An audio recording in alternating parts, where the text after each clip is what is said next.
Mike Bond here with UFC 215's Rafael Dos Anjos, who fights Neil Magny on Saturday night. And Rafael, second fight at welterweight. How do you feel going into this one compared to the first? Feels good, man. Weight is on point, and I feel way more relief on that one. I was feeling kind of under pressure a little bit, Fighting under pressure is not good. I was coming from 2 losses in a row at lightweight, and then I made the change for 170, and I got a win over a tough opponent, Tarek Safedin. Now I'm coming, against a top 6 on the division. Neil Magny is a tough guy, and I have nothing but joy for that fight. Yeah, he's a big guy, long, tall, lengthy, all that kind of stuff. How do you prepare for an opponent like that? Yeah, I had some guys came over to help me, some tall guys, and so training was perfect. I had 2 tall guys helping me for that camp, and I have no issue to fight against tall guys. I always fight well against tall guys. Do you feel like this is, the real test of whether this move to welterweight is going to be perfect for you? Because, not that Tarek Safedin's a small guy or anything, but this is kind of, as you said, a top 6 guy. This will really show your place. Do you feel that way? Sure. I think it's a better ranked than Tarek, but still, Tarek's a tough guy. He's a tough dude, very technical, strong. But I think it will be a good test for me, top 6 on the division.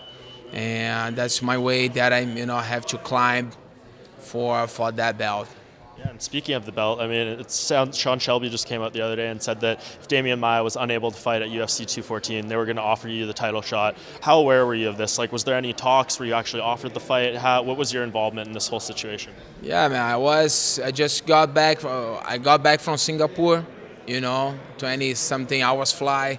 I was home, and a week later, Sean called me and, hey, Rafa, are you interested in if Maia don't take the fight, would you take the title fight?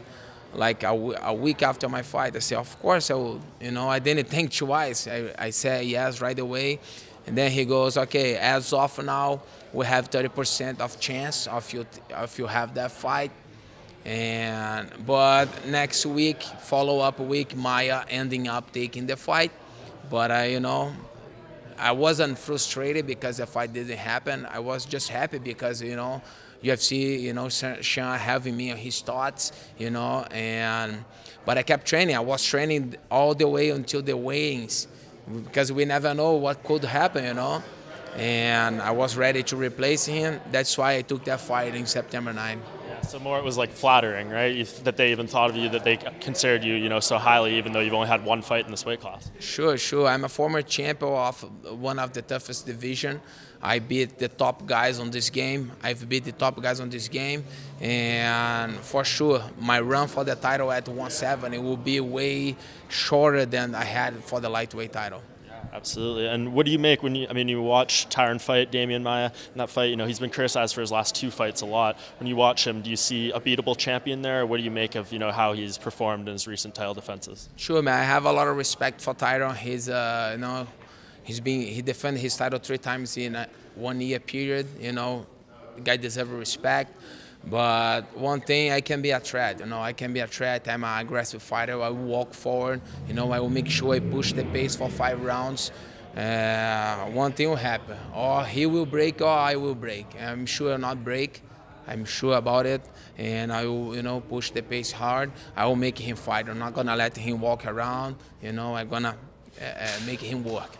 Yeah, and I have to ask, you sent out some tweets after Conor McGregor's fight with Floyd Mayweather. I think, some people were critical of you for kind of criticizing him. I know it's hard to fully explain yourself on Twitter in 140 characters. Just tell us what you thought about his performance and, why you decided to say what you said after the fight. I didn't, man. I don't have to kiss Conor's ass just to please all his fans, I wasn't happy because he lost. That's for sure. I can't do that because I am the next to step on the octagon, and that's a thing called karma. That's come back to you. And I just say the truth. I think he's a fast starter, and he gets out. He had this problem. I think everybody else saw before. He's gassing out with Diaz as well, and I think he doesn't have a strong mind. He doesn't push his cardio enough. That's why he's get tired, and then 40 years old man making him tired. Is that pretty much the only fight that would bring you back to lightweight at this point? I mean, I'm really sure I'm not really excited to come back to lightweight. I'm not really excited to do that. So even if it was for Conor, you wouldn't do it? We gotta see, man. It's too much for me. It's been too much. I think my health count more than money.